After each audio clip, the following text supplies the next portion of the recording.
Salut, c'est Marie, prof de SpaceVT sur Nouvelle Classe, et aujourd'hui on va savoir ce qui se passe dans notre cerveau lors d'un mouvement volontaire. C'est parti.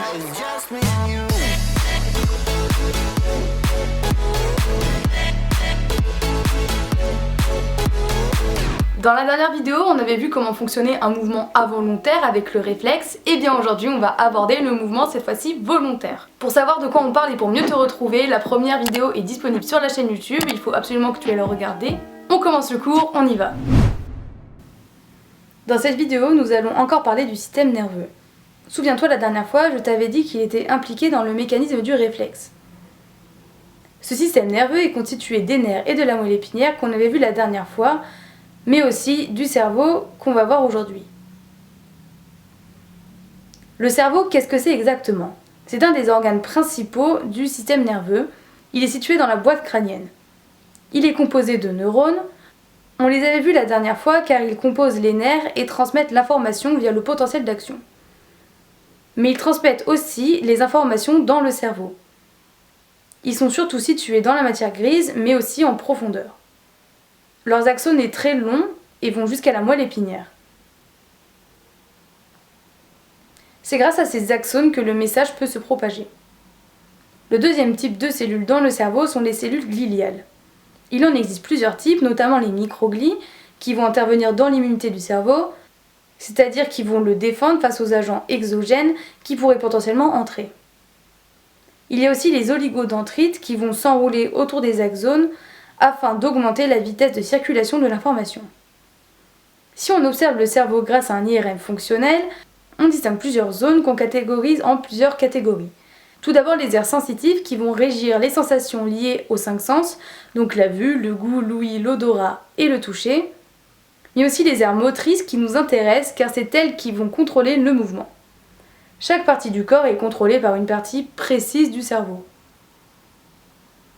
Maintenant qu'on a vu comment est organisé le cerveau, on va voir quel rôle il a dans le mouvement volontaire. Deux aires du cortex moteur sont impliquées dans le mouvement volontaire. Le cortex pariétal, qui contrôle l'intention de faire l'action, il va par exemple diffuser le message « j'ai envie de me gratter ». Et l'aire prémotrice qui va vraiment donner l'information du mouvement. Si on reprend notre exemple, ça va être « je dois contracter mes muscles du doigt ». La voie empruntée par les informations de ces deux aires est la même pour le réflexe. L'information électrique va partir des neurones, des aires motrices, et va être diffusée dans les axones jusqu'à la moelle épinière. Le message électrique va arriver à un motoneurone, c'est-à-dire un neurone moteur, via une synapse dont tu connais le mécanisme. Sauf que cette fois-ci, des tas de messages vont arriver à ce motoneurone, car beaucoup d'aires sont impliquées dans le mouvement volontaire. Le motoneurone va alors devoir rassembler tous ces messages en un seul. C'est là que les synapses interviennent. Il en existe deux types. Les synapses excitatrices qui vont libérer des neuromédiateurs comme l'acétylcholine et entraîner une dépolarisation et donc un potentiel d'action dans le motoneurone. C'est exactement le même mécanisme qu'on a vu dans la dernière vidéo. Mais il existe aussi des synapses inhibitrices qui vont libérer un autre type de neuromédiateur, le GABA, qui va cette fois entraîner une hyperpolarisation et donc un arrêt du potentiel d'action. Le motoneurone va alors prendre en compte ces deux différents types de signaux qui arrivent simultanément. Cette capacité est appelée la sommation spatiale, mais il peut aussi le faire lorsqu'ils arrivent de manière consécutive, c'est la sommation temporelle. Ainsi, le motoneurone aura alors synthétisé tous ces signaux synaptiques en un seul potentiel d'action qui va arriver jusqu'aux fibres musculaires qui vont se contracter grâce à l'acétylcholine reçue par le neurone. C'est ce qu'on a vu la dernière fois. On va résumer tout le processus du mouvement volontaire. Le cerveau est composé de neurones qui s'étendent jusqu'à la moelle épinière par l'axone et les cellules gliales qui aident l'information génétique à se propager et à protéger cet organe. Il est composé de plusieurs aires motrices qui vont contrôler le mouvement, ainsi le mouvement est géré par plusieurs aires.